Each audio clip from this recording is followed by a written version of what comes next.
Hey guys, it's that time again. Let's unpack some stuff. We have a few big packages today, lots of small. Let's start with some small ones. This one says plastic needle. Well, I know what that's for. I mentioned in my previous QuinBox I was going to test some, I guess you could call them solder paste or flux guns. And, well, I wanted to have some spare needles for that. And, well, that's what this is. I didn't know what size would work best, so I got an assortment pack of different needles you can thread on those syringes. And, yeah, okay. Let's see how that does. Next package is integrated circuits. That's always good. Nope, other way around. I'm still trying to use it, although all you guys hate it, but I just don't want to. I want to try and do the right thing and not damage what's inside of the packages. What are these? Ah, okay, cool. Okay, so I do a lot with WLED on my QuinLED Dig Uno or the new QuinLED Dig Quad. We have something, I'll unpack that after this. And these are some audio boards. I'll do that a bit up closer. So these are some audio boards. They just have a few pins and you connect them, and then you basically have a microphone connected to your board. And, well, I want to test with those and see how well they do. So I ordered a few of those, and those finally got here.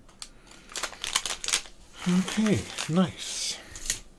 A lot of you have been asking how long shipping takes for me. I just order so much stuff that something always trickles in, basically. But it's been varying a lot. Sometimes I get it in 2 weeks. Sometimes I get it in 6 weeks, but I do always choose the Aliexpress standard shipping, and that does really help. So, yeah. Let's see what's in here. Wow, okay. I think I ordered these with the slow shipping, because remember, like a lot of QuinBoxed back, I talked about upgrading my 3D printer. I've done most of that now, so a new motherboard and a different extruder and stuff like that. These were some extra springs I ordered, and they only just now got here, so, okay. Well, that's fine, I didn't need those very quickly. Let's open, no, wait, I promised you a QuinLED Dig Quad thingy, and that's this thing. I ordered some PCBs from PCBWay again, and basically it's a QuinLED Dig Quad. But then I moved my camera, so I need to take that into account. But then a more SMD version, so it has SMD level shifters instead of through-hole. And I'm trying to prototype this so that those can be pre-assembled again. But that should, well, I'm working on that, but probably going to take another month or so before I can offer those pre-assembled like I'm doing for my QuinLED Dig Uno. So I'm going to build this soon, see if I did everything correctly, and then maybe we can start manufacturing. Regarding the QuinLED Dig Uno, that's still doing fine, being sold regularly, and we still have stock, so if you're looking to pick one up, well, remember to do so. Let's go for a bigger package. It's one of two. We'll do both at the same time. So let me try and get all of this off there. Oh. And this is for the same hobby I just mentioned, the 3D printing. Is this one package or multiple? I don't get it. It's multi-one packaging. Okay, sure. Okay, I'm taking out the scissors. Sorry. I guess you guys don't mind. Okay, I'll just rip this. That's fine. Let me get the second package, because in theory the same stuff is in there. And some of you might have guessed by now.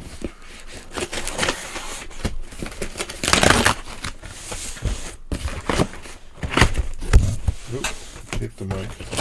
It's always a good thing to hit the mic sometimes. more filament. Okay, so let's see what we got.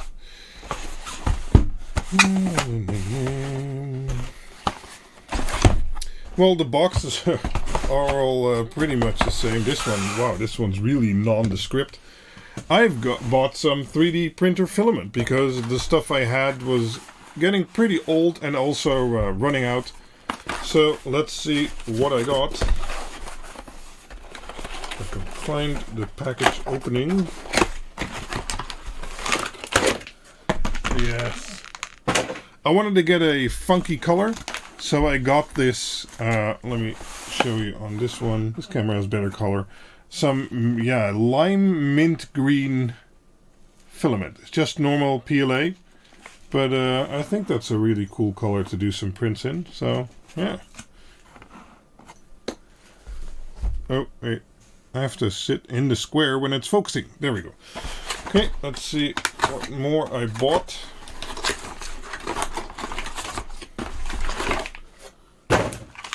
Okay, this is, I'll show it on here. This is some marble PLA, oh, it says it here, PLA marble, so normal PLA, but marble. And I was wondering for the effect like that, and maybe I could print some cool stuff in marble. And, well, I always want to have enough. So once I start buying it, I buy lots of it. This is wood filament. I've never experimented with that. I already have steel hardened nozzles. And I've heard lots of good things about wood filament, so I thought I'd give that a try. Oh, wait, it wasn't on the screen. Damn it. Yeah, so wood filament, print at 200 to 230. Okay, we can do that. And then some more. These are all from Sunlu. And I don't know why I chose Sunlu. I was Googling around a little bit, and they had good reviews, and it was available on Amazon. So I was like, okay, let's get that. This is some white, but this is PLA Plus. And I've never printed with PLA Plus before. If you have any tips for printing on the Ender 3, let me know in the comments. And I know it has a little bit of a higher printing temperature. So 210 to 235. Okay. And then we have one last one. And that's exactly the same, but in black, and it's also PLA Plus. Now, oh wow, okay, the black actually starts lower, 190 to 230, and the white is 210 to 235. Okay, interesting. So yeah, that should keep me printing for a little while, and I hope this Sunlu filament, I'll have it linked, I'll have everything linked in the description, does well. And I really like this turquoise, cyan, greenish, I don't know, bluish color. Interesting. And I'm excited for the marble and the wood too. But yeah, okay, let me get those off the table.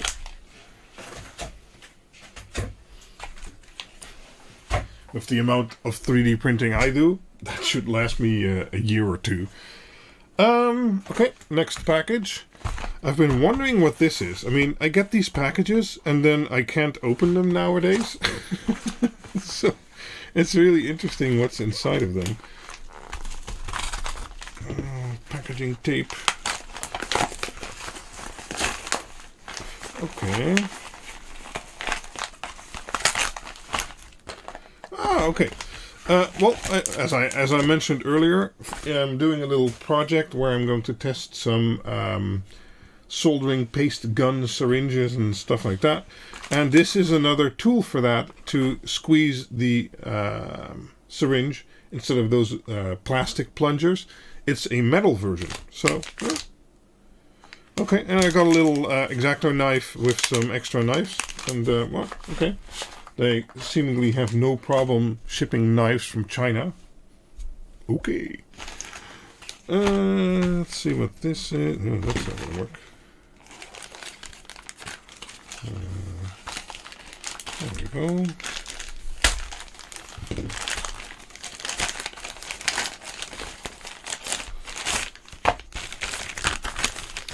some Ugreen stuff. Oh, I know what's in here. I needed that for another video, but I didn't have it in time.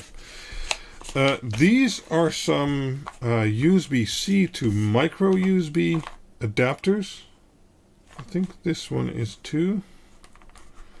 Let's get it out of its box. This is a really fancy box for a little adapter thingy.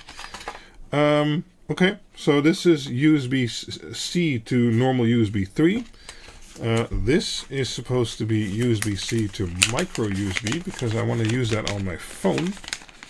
Because the thermal camera I have is only micro USB, so now I have to use it with an old phone. So I'm hoping I can use my new phone with this little adapter converter plug thingy. And this is another USB-C to USB 3. Not sure why I bought several, but probably because they're cheap anyway. Let's put these in there and continue. Oh, I got more trinket stuff. Yes. No. Go away. Okay. Let's see here. No tools needed. I got more knives. Wait, really? That's unlike me to do that, but okay. Probably very cheap. Now I have more knives. I think I wanted to use these knives maybe in a future QuinBoxed episode because a lot of you have been making comments. Like, a lot of you. So, yeah. Let's see what is in here. I think it's going to be one of the new multimeters I bought. I'm hoping it is. And it is. Nice. Ah, okay. It's my current measuring clamp. I never had a good one. I had a really cheap Chinese one, and it really, really sucked. So, let's get... Ooh, comes in a nice case. Okay, well... Bye-bye box. Okay, Uni-T.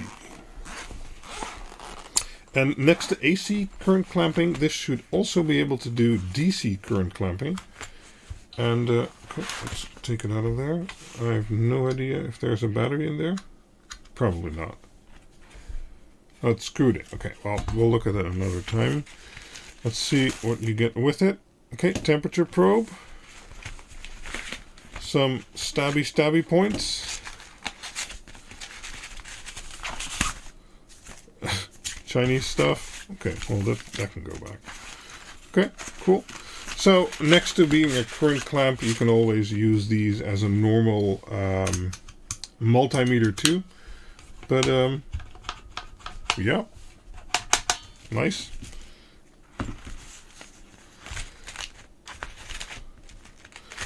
Let's put that back in there. Of course, now the paper is in there, so it doesn't want to. Okay. Well, it's a nice case that you get with it. That's cool.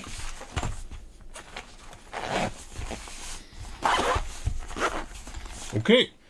On to, well, I guess already the last item. Maybe I'm not telling you a lot about all the things. Maybe I should tell you more. Well, we can talk about this, because I think I know which LED strip this is. Yes, I ordered too much LED strip to know which LED strip it is. But, okay, this is a double pack. Interesting. Package number 1.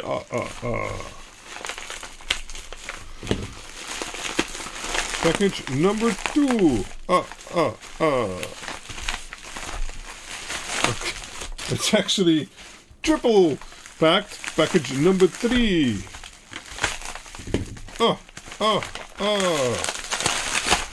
Okay. And now it's in package number 4. Okay, well, that's enough layers. These are LED strips from Auxma. And if you look on my QuinLED.info page for my premium LED strip, I have 2 brands listed there. Color Diode, which I'm being lit by right now, which I've been using for years, which I really like. And Auxma is a different brand, which I've come to know more recently. And I will be doing lots of upcoming tests because I recently bought a spectrometer with which I can measure wavelengths in light. So I can do my own measurements in regards to CRI and other values of the quality of light. And regarding that slightly, I'm doing a project. My girlfriend basically said, hey, I want to grow some plants, not weed, inside, and yeah, I'm planning to buy this $400 grow light. What do you think? I was like, what? No, let me do some research on grow lights. And I've done some research, and I'm definitely no expert here, let that be said. But measuring the spectrums and seeing what spectrums those grow lights send out is basically the same as, well, mostly use red and blue, but now new research suggests that green is good too. And, well, it's basically the normal spectrum I can do with LED strip. So I was like, okay, well, then I can just use some Quin LED boards. We'll glue some strip in some profiles I have, and yeah, we'll make a little project of that. So to do that, I got some 6000K and some 2400K. And these are 120 LEDs per meter, and they're pretty powerful with 28.8 watts per meter. And they should be 24 volts. Yeah, 24 volts. So let's get one out. Well, let's get both out. So I'm hoping by getting 5000K and getting 2400K. Did I get 2400K? Yeah.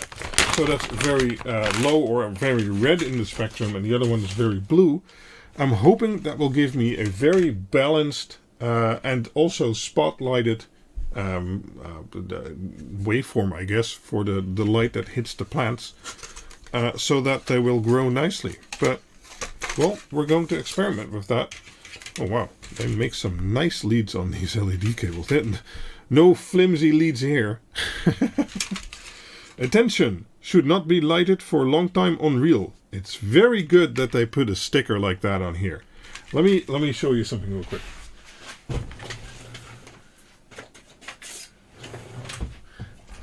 What happens when you do not listen to that warning, or it's not on there, or you just don't know? Well, take a look at this. This was LED strip that was left on the reel and was run for 10 minutes. And I wasn't paying attention too much until I started smelling very funky. And, well, this got well over the recommended temperatures. And, well, this reel just started melting. I mean, it melted through here, and it was almost done. Oh, okay, well, yeah. So, yeah, don't run LED strip while it's on the reel. Very important. Maybe for like a few second test, that's fine.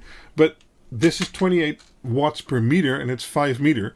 So basically, it's 100 watts of heat. And it's all, like, linked together, so, well, it'll just get really, really hot. It'll actually start desoldering itself if you give it time. But yeah, 120 LEDs per meter. And if you guys are interested, I'll make a little video series about that, about the setup, like, you know, with the Quin LEDs and the bars and gluing it in there and stuff like that. Let me know in the comments if you'd like to see that. And I'm really excited to see if this actually works as a, well, as a grow light or not. As I said, if you have tips for that, let me know down in the comments, because I'm really a novice at this stuff. Plant stuff isn't my thing. LEDs are, though. And as I mentioned, I've bought a spectrometer, and I'm setting up a sort of standardized QuinDoor test or intermittent technology test for that, so that I can do my own testing on the LED strips I recommend. I, of course, have already been doing lots of tests behind the scenes, and I can already tell you this Auxma strip is absolutely great. It's the best strip I've ever seen, and the best strip I've ever tested. Color Diode is in the same league, but yeah, if you need LED strip, definitely get it from them. But as I said, I have my QuinLED.info pages, and I have lots of pages about LED lights and why you should buy certain lights, etc. And I have a whole video series about that coming up. I have lots of series coming up. Yeah, well, anyway, thank you for watching. This was another QuinBoxed. I am QuinDoor from Intermittent Technology, and give this video a like. Maybe share it with your friends if they like seeing packages getting unboxed and some idiot rambling about them. And I'll catch you guys next time. Bye-bye.